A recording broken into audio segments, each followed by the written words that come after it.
Hello there, and welcome to another episode of Dafuq Did I Just Watch with your host, Kyle McLemore. This week, we'll be reviewing the 2022 film The Northman, directed by Robert Eggers and starring Alexander Skarsgård, Nicole Kidman, and Ethan Hawke. If you haven't already, please take a moment to like and subscribe, and feel free to comment any movies or shows you'd like us to review here at Dafuq. If you'd like to see the movie, please pause now because there's going to be plenty of spoilers coming up. That's right, this is your official spoiler alert. The Northman, directed by Robert Eggers, tells the story of a young Scandinavian prince whose father is murdered by his uncle and his quest for revenge. We'll talk about some of the stuff that's good, some of the stuff that's bad, and then we'll give our overall review at the end of the episode. So let's start with some of the stuff that's good. Some of the acting in this movie is top-notch. Ethan Hawke, although his role is small, he is killing it. Ethan Hawke has been murdering it lately, killing it over at Moon Knight, and now his minimal role is so fantastic. It is one of the highlights of the movie, and it's a shame that he's not in it a little bit more, but his death kind of is the driving force of the entire movie. So although he does die early on in the movie, it is a phenomenal performance, and it's almost worth seeing it just for Ethan Hawke's performance alone. Alexander Skarsgård has a fantastic performance. I mean, it's mostly just him screaming and grunting and fighting, but still a really great performance. And there's a lot of emotion there, a lot of emotion shown through just like, even though it's like at base value, just him screaming and like, rah! There's a lot of emotion, and like it really plays well, and he like is absolutely shredded. Boy, if you want to get some motivation to work out and do some sit-ups, check out Alexander Skarsgård with his abs. It's insane. That Viking diet, Viking workout of raping and pillaging. I mean, it is amazing for the pectorals and the abs. Other performances, Nicole Kidman. As you would think that she would just kind of be the damsel in distress. I mean, one of the main driving forces of the movie is him to rescue his mom. And boy, does it take a turn. I don't want to give everything away. I mean, like, I really want to give it away, but then I don't want to ruin it for you guys. But Nicole Kidman, I mean, going into it, I thought she would be very minimal. And then when she's, like, kidnapped and he's just like, I'm going to rescue my mom, that's kind of going into it. But boy, does it take a turn. I mean, it is amazing. Her performance is top-notch. Nicole Kidman killing it, along with everybody else in this movie. I mean, there's just endless great performances. One thing I was a little bit disappointed by is that Willem Dafoe is in it, but is he though really?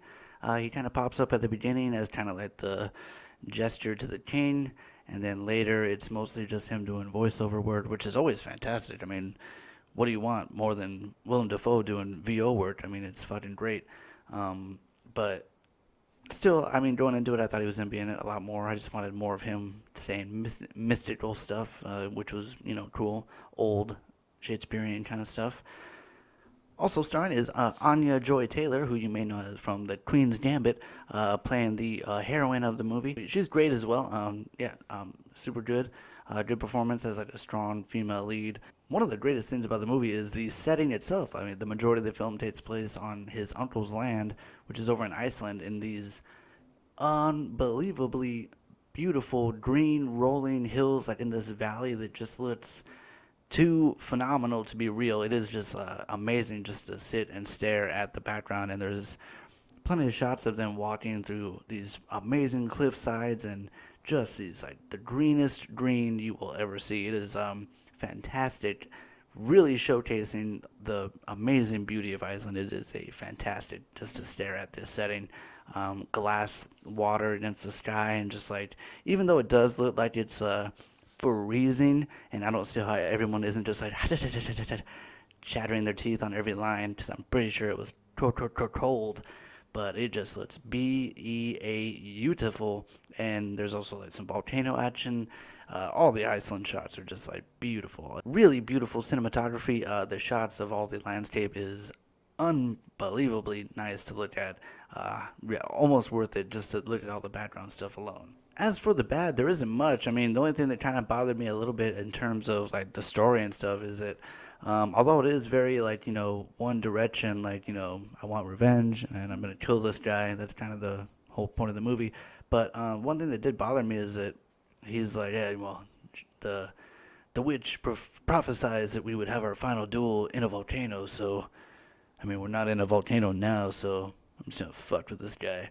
So he starts doing all this like sneaky kind of mind game stuff, one of which is to chop up these two henchmen or whatever and put them in the shape of like a horse.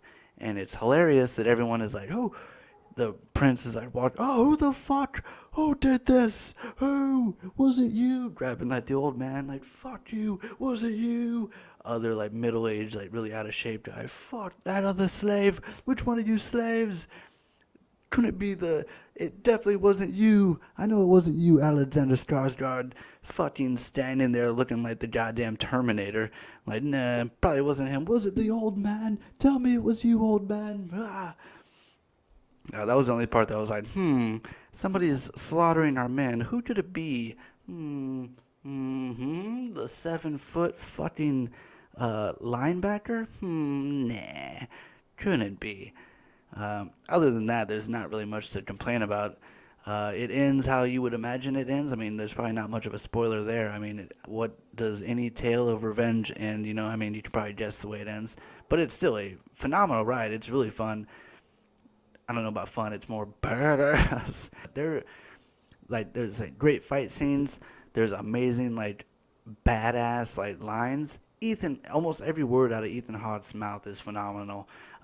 Obviously, he gets murdered by his brother, and his lines, like his last breath before he dies, the stuff he says is just like edge of my seat. I'm just like, oh, because he's like, oh, let my death be the thing of your nightmares and let this day haunt you. Like, it's just like top notch, badass line after badass line. Let's go ahead and hit the Northman with our official rating. Robert Eggers bringing in fantastic cinematography, and at times the settings can be quite breathtaking. Everyone's performances are out of the park, knocking it out. Home run, grand slam. Skarsgård, Nicole Kidman, Ethan Hawke, even Willem Dafoe's small role as it is still phenomenal. Let's go ahead and give it our official rating of a B+. That's right, B+, 89.999% if I had to rate it numerically. Thank you so much for tuning in for Dafuq Did I Just Watch? Tune in and make sure, if you haven't already, be sure to like and subscribe. If you'd like to comment any movies and shows you'd like to see reviewed here, please do so. Thank you for the support and thank you for tuning in. I am Kyle McLemore, and we'll see you next time on